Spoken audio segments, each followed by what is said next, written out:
What's going on, everybody? Welcome back to Talkin Sports with Jake. Hope you're all doing well.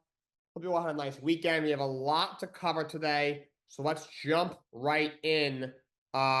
Big trade in the NFL earlier today. The Miami Dolphins are sending Jalen Ramsey, corner, and tight end Jonnu Smith, both of them, to the Pittsburgh Steelers for safety Minkah Fitzpatrick. Bit of a blockbuster trade.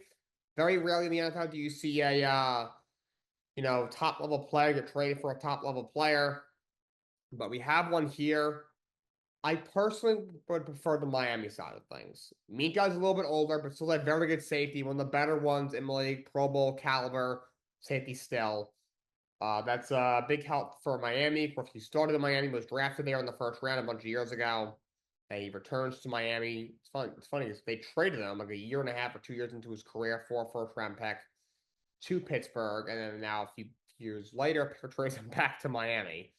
So Jalen Ramsey goes to Pittsburgh. Ramsey's still a good corner, but getting a bit older, he can be a bit of a head case sometimes. If he gets a little small raise, we do $26.6 million a year. It's kind of a hefty price tag. And Johnny was a good tight end. I had a great season last year. It was a career year. Back half of last year was one of the league's best tight ends. But again, going into a contract year, and you already have Pat Frymouth there, who's a decent tight end. Johnny had a better year than him last year. Over the last 5 years, I would maybe take Frymouth by a smidge. So to me, Pittsburgh, you have him, you have Ramsey and Darius Slay. You have two guys who a few years ago were two of maybe five best in the league. And both guys now are kind of on the back nine of their career, especially Slay. So, and I know you have Joey Porter there, who's a really good young corner. The safety spot, you do have Deshaun Elliott, who's very good. But I don't know how much sense this makes. I mean, for Miami, your corner group, right now doesn't look great. However, you pick up a Pro Bowl safety, Minkah Fitzpatrick.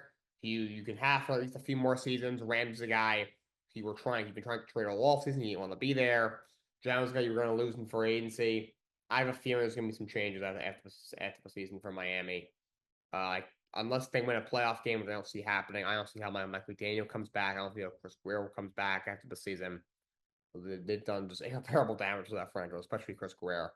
So, for them, they're like, we're gonna, they kind of have to trade Jalen Ramsey. They are going to lose Johnny for nothing in the offseason.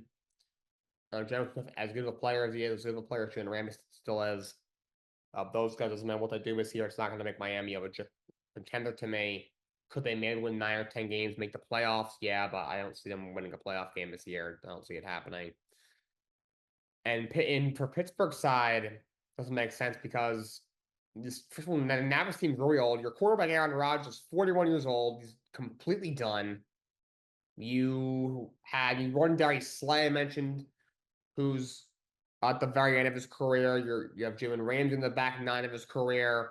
So they're basically like the nursing home of the NFL almost. And you're in a position to where you kind of are, as you're treating as you're kind of like Super Bowl or boss. You make all these changes. George Pickens was, a very good player, but caused a lot of problems in the locker room. They sent him out to Dallas, but you bring in DK Metcalf for a second-round draft pick. You give him a huge deal. You're going and getting out. You're banking on Aaron Rodgers. I don't know what you're banking on with that. You let Najee Harris walk, and you replace him with a second-round rookie, Caleb Johnson, at the running back spot through the draft. And now you're bringing Jonnu Smith to add another tight end. And now you had Jalen Ramsey, and you had Darius Slay in the secondary. I know they're trying to lock up TJ Watt's going to last year of his deal. It's a team that all of a sudden could look completely different next year. TJ Watt, one of the 3 best pass rushers in the sport, maybe 5 best defensive players in the sport. He's going to be a free agent after the season. Obviously, Aaron Rodgers is only coming in for a year. He's 41. I don't think he has anything left for someone who watched him all of last year with the New York Jets. And he set up McAfee probably his last season. He's only under contract for a year. He's only going to be there for a year. Slay's only going to be there for a year or two. Ramsey, I can imagine, is there more than 2 years. And, this team, the only true pieces are building blocks you're really truly going to build around that we know of. DK Metcalf got a 5-year extension upon going there. That's about it. Maybe Caleb Johnson or something. He can be your running back for the next 4 or 5 years. Other than that, Joey Porter's a good corner. That's about it for me. Like Fire, I know he signed an extension a couple of years ago, but he's not not like he's not a top 5 tight end in the league. He's maybe like the ninth or 10th best tight end at best, top 15, 12 tight end in the league, but he's not Brock Bowers or Trey McBride or anything. I would even take Travis Kelce at this point in his career over him. So to me, this trade, I get it from a Miami perspective. Johnny was about to leave for agency. You have to trade Ramsey and you get back an all-pro safety. Pittsburgh don't really get it. They're not a good corner and a good tight end away from being a true contender. You have not won a playoff game in like 7 or 8 years. This is not going to help, but especially with a nursing home guy at the starting quarterback position. So a lot of NBA free agency stuff, but first off, this happened right after the NBA draft concluded. Masai Ujiri and the Toronto Raptors are parting ways. So this was very shocking. Masai Ujiri has been the president of basketball operations, I think the executive chairman or something like that, of the Toronto Raptors for the last 13 years. Of course, he won a championship in 2019 as the head basketball operations guy with the Toronto Raptors. Of course, made it's a pretty ballsy trade that worked out. Trading away DeMar DeRozan and Jakob Pearl to San Antonio to get Kawhi Leonard, knowing it was only going to probably be for the one season, and he went for it, and it worked out for him, getting the championship. He's been there for 13 years, and he's out. The fact that they're moving on for Ujiri, this was probably going to happen at some point. This was almost definitely going to be his last season there. He was going to a contract year. There's been teams that have been trying to poach him for years, or ever since he won a championship, which was 6 years ago. Teams have been trying to poach him. The Raptors either haven't let them, or he has been willing to leave. And so going to last year of his contract, the Rogers Group that in Toronto that owns them is very cheap. So this was probably going to be his last year. Look at how the team is, how things have gone the last couple of years. Unless something really special happened this year, it was probably going to be a mutual thing anyway. He was a guy the last couple of years we were kind of wondering could he get let go. But to fire him the day after the draft is really, really strange. Like, why? So now you're bringing in, remember, free agency starts from the time I'm filming this in 4 hours. It's 2 o'clock Eastern time right now. And this is out on YouTube. It's maybe an hour. Maybe it may have already started. So you're hiring a GM after the draft. So he inherits a draft class that he didn't have any control over. And you're gonna, and probably a free, guys, the moves they're gonna make in free agency, whatever trades they make, again, like moves that he had no say over that just happened. So it's just a little bit strange. Supposedly, I think somebody from Toronto did a press conference. Like they told you, Jerry, that they were gonna let him go. And Masai told him he asked let me do the draft and then let me go. And him and the owner signed off on Colin Murray Boyles, which was kind of a strange pick. You really need a big man. Come on, Malok is sitting right there out of Duke. Of course he ended up being the pick right afterwards to Phoenix Suns at 10. And so that was kind of, on top of it, was kind of a weird pick. It was like, that was very strange how Masai asked hey, can I do the draft? And then I'll walk away. And they let him. I guess, the ninth pick, the owner signed off on him and the owner were in agreement. But kind of a weird situation. But Masai Ujiri is out in Toronto as the president of the basketball operations.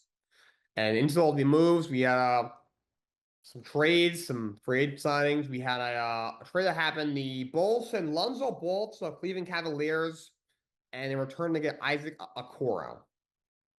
So this trade was pretty mediocre. Nothing too much to see here. None of the players involved, I don't see making a huge impact. Lonzo Ball, the guy missed 3 years with a knee injury. Yeah, or two. He missed 2 full seasons with a knee injury. He has not played 70 games in a season ever. He was drafted in 2018. This is going to be his sixth season actually playing in the NBA. He's going to be 28. He hasn't played over 35 games since 2021. I don't understand what the Cavs are expecting to get out of him. Last year, he only shot 36% from the field. He's a pretty good free throw shooter last year. For his career, he only shot just under 60%. He shot 81% from the line last season. No, he's not. He's an okay three-point shooter at best. Overall, not really a good scorer. He's a good defender. He can play defense, but outside of being like a decent defender on your bench at the point guard spot, I don't see what else he's really going to give you. Obviously, the injuries are going to be a concern. He's going to miss a lot of games. And Kuro, for a top 5 pick, he's been a major disappointment for Cleveland. He's at best an average 3-and-D guy to have on your bench. Last year, he averaged only 7 points a game last season. However, he was a solid wing defender. He shot 37% from 46 feet, only 6 points a game for games. So he is still young. He is only going to be 25 years old next year, but another guy, a bit injury prone, been a major disappointment, being a very high draft pick. And if you're expecting anything more than maybe an average 3-and-D guy to have on your bench to play maybe 20 minutes a game, I don't see what else you're expecting to get out of it. For the Cavs, I guess you would rather have you need some more depth at guarding than you do at the wing position. So I get it from their perspective. Okoro would just taking fits and needs out of that would probably rather Okoro, a little bit younger, and was a guy who you drafted a little bit more healthier, will probably be more productive, at least offensively. However, fit wise, probably Lonzo, because they have more of a need for depth behind Darius Garland at point guard, then behind they have a bunch of wings over there. If DeAndre Hunter, Max Strus, you had Okoro, you sent him out to Chicago. For the Bulls, what are you doing? Between Zach LaVine, Lonzo Ball, Alex Caruso, and DeMar DeRozan, you got 0 draft picks back. That's terrible. For DeMar DeRozan, you got nothing back. You just let him walk to Sacramento. Zach LaVine, you got back Kevin Huerter, Trey Jones, and Zach Collins. For Lonzo Ball, you got back Isaac Okoro. Alex Caruso, you got back Josh Giddey. At least for Caruso to get back a good player. So Giddey, I think, could be an all-star. And then you got back Okoro, who's been a bust so far. At best, an average bench player. Huerter is an average shooter on your bench. Jones is a bench warmer. Zach Collins is an average backup center. And that's betrayed. Yikes. They think they may have got their own first rounder back from one of these trades and then a second round pick. That's terrible. When Caruso took over as the president of basketball operations there, they got rid of Garth Forman, John Paxson. Everyone was so excited in Bulls country, and he ran the team to the ground. They've been, besides a couple of years under Tom Thibodeau when they had prime Derrick Rose before the injuries, they've been pretty much irrelevant since Michael Jordan left them at the 98 season. And, the time retired. So I don't really know what they are doing. They become extremely irrelevant. But that's portrayed. Lonzo Ball to Cleveland, Bulls acquire Isaac Okoro. Then we had a couple of re-signings and extensions. The Timberwolves are going to be re-signing Naz Reid, 5 years, $125 million. I like this deal. Naz Reid's a very good player. I think on the Red, he averaged about 14 points and I think 7 to 8 boards last year. You guys get big man who can really shoot the ball. Is a very good defender. Was 6th man of the year two seasons ago, and he goes back to the Timberwolves. Is $25 million a year a bit much for a guy who at the end of the day is a backup power forward center? Yeah, but Naz Reid is very important what you do. They averaged 14 and 6 last year, shot 46% from the field, 38% from 37% from the line, was a good defender. It was actually his most productive season of his career, even more so than the season before when he was 6th man of the year. So I think this is a good move by Timberwolves to re-sign him. They also re-signed Julius Randle, 3 years, $100 million. I mean, you know what you're getting. He's a good scorer, can shoot the ball a little bit. He'll been a little injured from the last couple of years, but I'm not going to play a whole lot of defense. And in the playoffs, he's had a lot of troubles. Had a lot of trouble in New York. The first 2 rounds, he was very good in the postseason. I was telling people, "Hey, I told you could do it." I was saying it since the Knicks got him. And but then all of a sudden, in the conference finals, he reverted back to playoff Randle and struggled a lot. But he's a good player, at least in the regular season. and he goes back to the Timberwolves for 100 million. The Thunder extend Jalen Williams with Jaylin, not their second team All NBA guy, second team All defense guy. The other Jalen Williams, he gets 3 years, 24 million. This is a fine signing. He's a good 3-and-D guy on the bench. Only played 47 games last year. Averaged just under 6 points a game. Also averaged 5 rebounds. He shot almost 4% from three. He's a solid 3-and-D guy to have on your bench. Part of the reason what made the Thunder so good was their defense, their length, and their depth. And this helps them keep the band together by extending Jalen Williams for the next 3 seasons. The Houston Rockets extend Jabari Smith, 5 years, 122 million. I think this is fair. Jabari has jumped off the page yet. Last year, he averaged 12 and 7, shot 43% from the field, 35% from three. He's still developing as a defender. I wasn't as sold on him as others when he was coming out of the draft a few years ago, but he's only going to be 22 years old. Still, he's very talented. 6'11" guy who could shoot, and defensively he's kind of coming along a little inconsistent. But I do think we'll get better. Now he's playing next to Kevin Durant. Obviously, Amen Thompson is there, and all those guys. Guy who they took third overall only 3 or 4 years ago. So he was all rookie in his first year. Potentially a really good player. And the 5-year deal, he's just, for a guy that young, that makes sense. And I mean, the AAV isn't that high. It's like 24 million a year or something, maybe a little more than that, maybe a little less than that. In today's NBA, for a guy in a year or two, could be a legit all-star. That's not that. So I think it's a good deal for the Houston Rockets to extend Jabari Smith. Could be a legit contender next year. I'm not sure if they can beat them, certainly compete with them. I think of Kevin Durant. I mean, again, Durant, I said it before many times. He's got his warts. I'm not a fan of his. He doesn't play a whole lot of defense anymore. The injuries, obviously the age, but as good as a team as defensively, yeah, and number one option. He has some guys that can score, like Fred VanVleet, Jabari Smith can. Sengun's a really good big man. Amen Thompson's a guy who's an ace defender, whose offensive game is coming along. The Rockets team, lot to like. Hornets made a trade with the Utah Jazz. Jazz and Colin Sexton, and a 23 second-round pick to the Hornets for Yusuf Nurkic. I actually kind of like this for the Hornets. Sexton's a good player. He's not a great defender, but is a very good scoring point guard. Hasn't quite been the player I thought he was going to be. I was very high on him coming out. Cleveland took him in the top 10 back in, I think, 2019. But last year averaged 18 points a game, shot 48% from the field, 40% from three, 86 from a line. He was very good. He is injury prone. He hasn't played a full season since his rookie year in 2019. He hasn't played 70 games in the game since. He hasn't played more than 65 games since 2020. So he's bit injury prone, but when healthy, is a really good offensive-minded guard, a really good shooter, can score the basketball really well. He's a very good athlete. And I think it's a good pickup for sure. Hornets. LaMelo Ball was always hurt.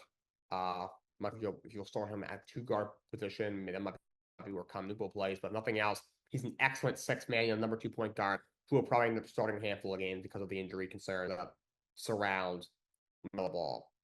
And he's going to use Nurkic, who's washed. As for the Jazz, I don't get this.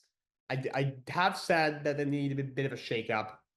I know they waived Johnny Juzang today, and you're looking to move some pieces there. And they want for Jordan Clarkson. He doesn't really have any suitors right now. But to trade him out for Yusuf Nurkic, why? The guy's beyond washed. He's always hurt. He's never been able to play any defense, and now his scoring ability isn't really there anymore. He's completely washed. The reason the Suns had to package a first-round pick just to get him off the team this past season at the trade deadline. I don't get this whatsoever. And also, you have a logjam at, their base. You have Laurie Markin, you have Walker Kessler, and you have John Collins, who opts into a $26 million option. Now you got Yusuf Nurkic. He's not going to be part of the rotation, I don't think. And that's going to get back for Colin Sexton. A 40% three-point shooter last year, 38% for his career, averaged 18 points a game last year, averages almost 19 for his career. mean, I get it. I still want to trade him, but he's still only going to be 27 next year. That doesn't really make any sense to me if the Utah Jazz, Danny Ainge, I like him. I think he's one of the better basketball operations guys in the business, but to me, this doesn't really make a lot of sense. The Nets are going to be re-signing Devon Sharp 2 years, 12 million. Like that off for them, 26 million a year. Sharp's still really young. Played really good defense around the rim last year. He was really impactful in the paint. The Nets got a lot of young players. I'm assuming Cam Thomas is coming back. Obviously, you got Cam Johnson. I mean, I love their draft. However, Igor Demon, I think, was a reach. But we'll see what happens with him. I think Danny Wolf's a good player. You take a 27. So we will see what happens. But also, Bobby Portis is re-signing with the Milwaukee Bucks. 3 years, $44 million. Portis is a good player. Had a great year last year. 13 almost 14 points a game, 8 rebounds. Didn't miss a lot of injuries. Only played 49 games, but one healthy. Averaged almost 14 points a game, along with 8 rebounds. Shot 4-6 from 3 from the field route, 36 from 3, 83 from the line. He's a solid backup big man, a decent scorer who could shoot. Very good rebounder. He's been a really good role player for them for a long time. Of course, was on their was he on their championship team? Yes, he was. He was on their championship team. He's been a 6-man of the year finalist twice in the last 3 years. He's a very good role player, and he will be staying in Milwaukee. So obviously, I'm not sure what's going to happen in Milwaukee. Does Giannis get traded? He's not going to trade. I think he's going to stay. We'll see what happens. But a couple of other moves that happen. James Harden opted out with the Clippers just to resign for 2 years and $81.5 million. And Harden, know what you're getting. In the regular season, still a very good player. Guy who will average 23, 24, 9 assists. And the playoffs will do nothing. So, I mean, he's $40 million a year for that to me is a little much. I mean, he's still a good player in the regular season. However, the Clippers, I don't know why they keep running this thing back. The team's old and not that good. And they're not the first round in years. I don't really understand what they're doing. And supposedly LeBron James has opted into his $50.6 million player option, and now this rumbling might want to be traded. Is this guy for real? Like, I don't even know what to say anymore. I've ranted enough about this guy on this show for years. He's a joke. He's so overrated. He's gonna be 41 years old. Now he's like, oh, I'm worried about the Lakers roster because they have no money to spend because you are a billionaire and you had to take every penny on your player option that's worth almost $53 million and you're 41 years old. Like, who is he kidding? Like, come on. Like, I don't understand anymore. I can't with this guy. And to you Knicks fans on Twitter who heard him say at that dinner with his wife and Kevin Love and all his friends, I wouldn't mind going to New York. Stop. He's not coming to the Knicks. I hope not, at least. He will run that team into the ground. Good God. He is a joke. From his ring poker comments to this, the guy is a complete joke. If he had any GOAT case left, which he does not. He has not had it in at least 5 years for me. Done. Enough. Move on. This guy is a complete joke and he needs to shut his damn mouth. Oh, and his wife is saying, he said, his wife wants him to retire in the next year or two. Listen to your wife. Retire. No one wants you here. Bye-bye, buddy. No one wants you here. Get your ass out of here, okay? Kick rocks, dude. Goodness gracious. What an absolute pathetic joke this guy is. So a bunch of NHL moves that have been happening. But first off, the new CBA, a collective bargaining agreement, was agreed upon a few days ago by the NHL. And there are a few new changes. First of all, the regular season is actually being extended by 2 games from 82 to 84 games. This doesn't really make a lot of sense. I mean, not that they can't play any more games, but only 2 games. I don't really understand why.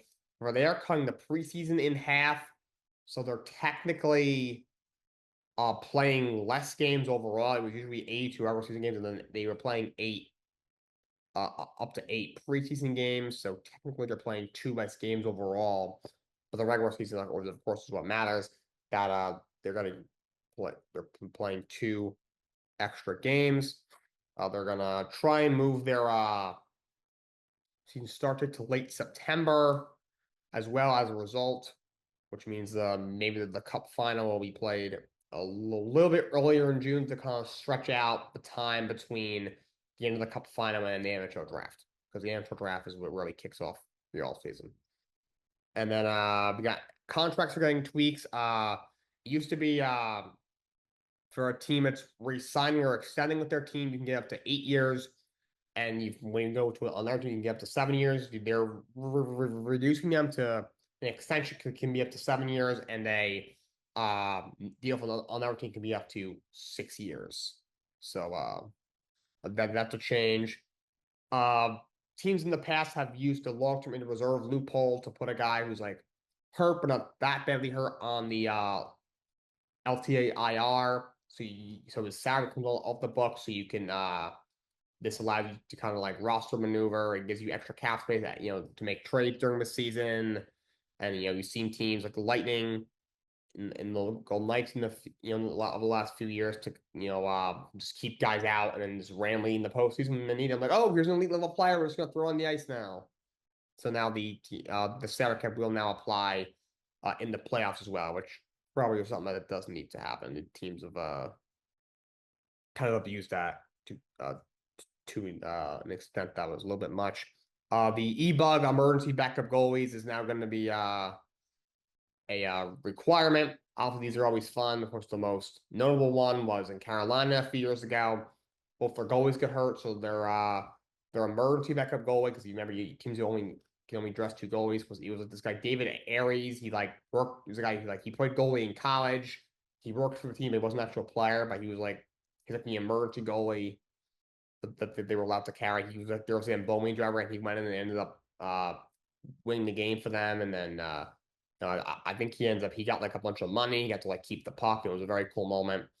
Teams have it once in a while, and now every team is now going to be required to have one. The Angels also getting rid of his dress code. It's not mandatory. This probably won't do a whole lot. I'm sure a lot of players are still going to wear suits. However, now I guess if they want to, they could show up in a tank top like this if they want to, which is kind of dumb, but the obviously doesn't affect anything on the ice. Now to all the moves. The Oilers extend Trent Frederick on an 8-year extension worth $3.85 million per season. Frederick was in Boston the last bunch of years. Overall had a strong year last year. Not as good as the year before. 2 years ago, he had 22 goals and 18 goals and 40 points this year. Had some injuries. He was hurt for most of the regular season after getting traded to the Oilers. Ended up with 8 goals and 15 points in 58 games, but played well in the playoffs, still going to be 27.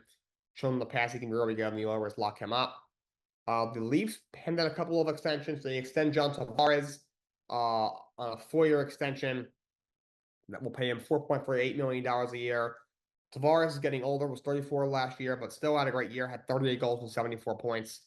Also extending Matthew Knies on a 6-year extension worth $7.75 million a year. Knies had a breakout year this past year, had 29 goals, 58 points. He's only going to be 23 next year. Look, Tavares is still a really good player. Obviously, he signed there as a blockbuster free agent back in 2019. He's closing in on 500 career goals for his first career. Let's see, he is a 6-time All-Star. So he's got a small case for the Hall of Fame, when his career is all said and done. He was a finalist for the MVP back a bunch of years ago, back in 2013 in the strike shortened year. And he was also an MVP finalist with the Islanders in 2015. So he's a great player. But the guy's going to be 38 or 39 at the end of a deal. Knies I get because he's still really young. He just had his best year of his career. But it's clear Toronto's just running like the same thing over and over and over. It's not working. So changes need to happen. They've needed it for years. I don't understand why they're this stupid. Brian Shanahan does not care. He just doesn't. But the Panthers extend Sam Bennett, 8 years, $64 million. They re-sign him. Not a surprise. Bennett had a great year this past year, 25 goals and 51 points. Best year of his career. Was also the MVP of the postseason. Was named the Conn Smythe winner. Not a guy you like to play against, but if he's on your team, you love him. Great player.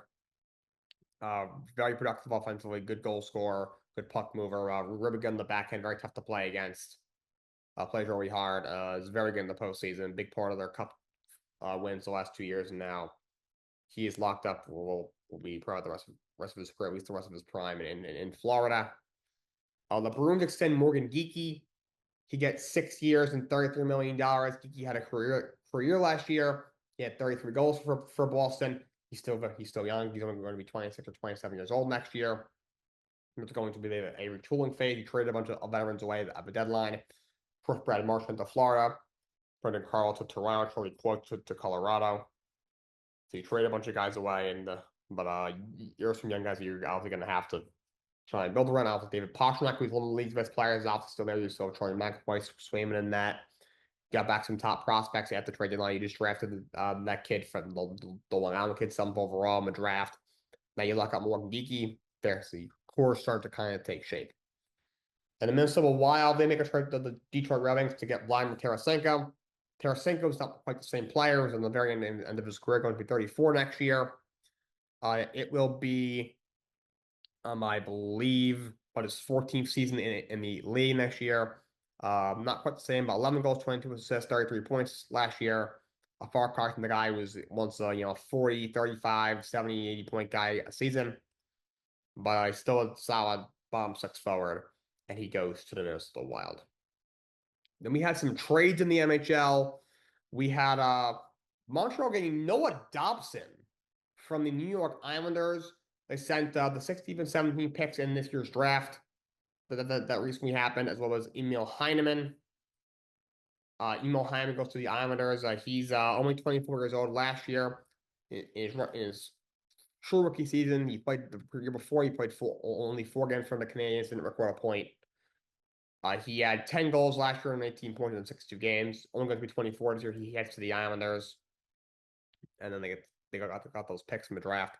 I like it's a lot for the Canadiens. They give him a huge extension, an 8-year extension worth $9.5 million a year. I think him and Hudson will be a great pairing.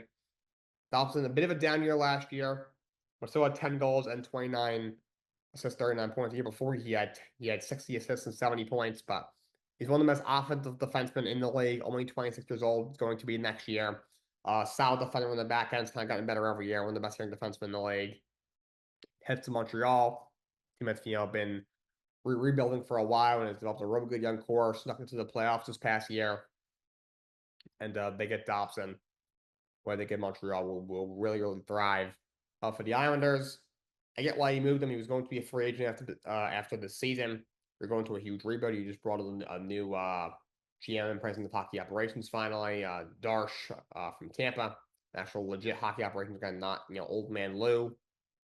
And it's a team that's very old, weak roster, bad farm system. The AHL team is apparently moving out to Canada from Bridgeport, I think in a year or two, which is unfortunate. Someone who I hate the Islanders. I'm a Ranger fan, but Bridgeport Islanders games is where I went to college. So a little bit sad. However, this was kind of the writing on the wall of how that team has been doing recently. And as for the Islanders, get why you move him. You get back a decent young player. I really thought they were going to use those picks to move into the top 10 and maybe take that kid, the Long Island kid that the Bruins took, but didn't end up happening. However, I get why they made the move. And Dobson is now a Canadian. But moving on, we had some more trades. More trades that happened. Actually, only one more trade of note, actually. The Columbus Blue Jackets pick up Charlie Coyle and Miles Wood from the Colorado Avalanche. They send Gavin Brindley, a 2025 third rounder, and a 2027 second rounder, to the Colorado Avalanche. Colorado made the move for Coyle at the trade deadline, along with a slew of other moves. You picked up Ryan Lindgren and Brock Nelson, pick up all these guys, and they really kind of went for it. Didn't end up working out for them, of course. We ended up losing in the first round to Dallas. Coyle, he's always been a good player. He's getting older, going to be 33 next year, but last year he had 17 goals and 35 points. Was much more productive with the Bruins. He had 15 goals in 64 games, only 2 goals and 13 points in 19 games with Colorado in the regular season last year. Getting older, but still a solid forward to have, maybe second or third line. He goes to Columbus, and Miles Wood was injured a lot of last year. Only played in 37 games, only had 8 points, but 2 years prior, had 13 goals, 27 assists, had 26 points the year before. He's a solid checking forward to have. They go to Columbus. Gavin Brindley goes to Colorado. He's a prospect. He's still only 20 years old. Was a second round pick only 2 years ago. He was hasn't done a whole lot. He had 6 goals and 17 points in the minors last year, but still very young, and I'm sure we'll see him with Colorado in the regular season sooner rather than later. So this is probably a salary dump for Colorado. You get rid of 2 vets, and you bring in a prospect who could be if you could make an impact this year, and you get back a couple of mid-round picks. You got a third-round pick in the draft, which just happened, and then a second rounder in 2 years. Night of Champions was this past Saturday. Was a really good pay-per-view. Was a really good event. Obviously in Saudi Arabia, should have been moved, but is what it is. But at least the crowd was electric. Cody Rhodes versus Randy Orton for the King of the Ring. Cody Rhodes wins. He wins the King of the Ring. To me, both teased a heel turn. We saw Cody, attacking Randy Orton's back throughout the match. Something he's had, surgery on in real life, and he had a kayfabe injury during the match. And that promo at the end seemed kind of heely. And then we see Randy Orton's facial expressions after Cody beat him looked angered. So I think both are going to be turning heel soon. So it looks like we're going to get Cody Rhodes against John Cena at SummerSlam. I really hope that maybe someone else gets involved, maybe Randy, but that's what's the plan. Overall, that was a good match. We had Rhea Ripley against Raquel Rodriguez in the street fight. This was a really good match. Obviously, all the women had to kind of wear certain attires because they were in Saudi Arabia, which is why the event shouldn't have been there, and why I cannot believe they're putting the Royal Rumble in Saudi Arabia next year. That's just pathetic. But really good match. A lot of crunchy spots in this match, from Raquel's powerbomb through by table in the timekeeper's area, the finishing spot, Rhea hitting the Riptide on Raquel off of a table, which was on the top rope. Never seen it before. Was really cool. Overall, this was a very good match. Rhea prevails. Hopefully, they can kind of separate her from the Judgment Day finally. Apparently she's opening Raw tonight. If she opens up and challenges EL for the title, I'm so over this. Sky has had maybe one match, if that, since WrestleMania. And if the only match she has is the SummerSlam against a woman that actually beat twice for the title, come on, stop. That's just horrible. So hopefully it doesn't happen. Sami Zayn, Karrion Kross. This is a good match. All you saying Karrion Kross doesn't take a back bump, watch that match, and watch all of his matches, to be honest, because that's just so stupid. When they asked Kross about it, he was just like, I literally laughed. He's like, I don't know what they're talking about. It was very idiotic. This was a good match. The ending was just kind of okay, I thought, and a lot of people didn't like it. I didn't hate it, didn't love it. They kind of had Zayn, kind of standing over and looked like Kross was kind of like almost begging for mercy. I don't mind having Sami win. They're clearly just very leaning towards, I would think, Sami Zayn being a world champion. I could see him winning the Royal Rumble next year, maybe being a world champion. But I'm having like that Karrion Kross finally had a backstage feud, which of course he excels in. Culminate in the match. This was a solid match, and on a pay-per-view, his first pay-per-view match in 3 years, his first premium level event match in 3 years. I'm very, very happy that they. Hopefully, this leads to something more for Karrion Kross, because I think he's potential to be really, really great.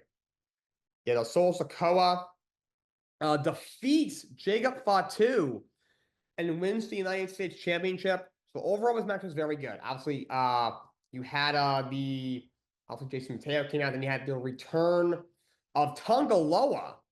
The return of Tongaloa, I haven't seen him in months. He came back, and then the debut of Hiccolo, another Bloodline member or member of that family, and they all help Solo Sikoa defeat Fatu. So I don't mind Solo winning. He deserves a singles title. He was the main piece of the top storyline in wrestling last year. As it was probably their top heel last year with the last phase of the Bloodline storyline, culminating in the War Games match last year, and then the follow match with Roman on the Netflix premiere. I thought he did a really good job. He's come a long way in the ring. He's come a long way on the mic. They finally let him where he put his personality into his promos like he did in NXT. And here he didn't speak at all in the first 2 years where he was Roman Reigns' enforcer in the Bloodline. However, I'm not sure where they're going for this. I'm hoping they put the title back on Fatu. But if this is leading to another Bloodline War Games, I'm not interested in that. The Bloodline storyline to me ended on January 6th at Raw Netflix premiere when Roman beat Solo. You know it ended at the at War Games last year when the OG Bloodline beat the new Bloodline in the War Games match.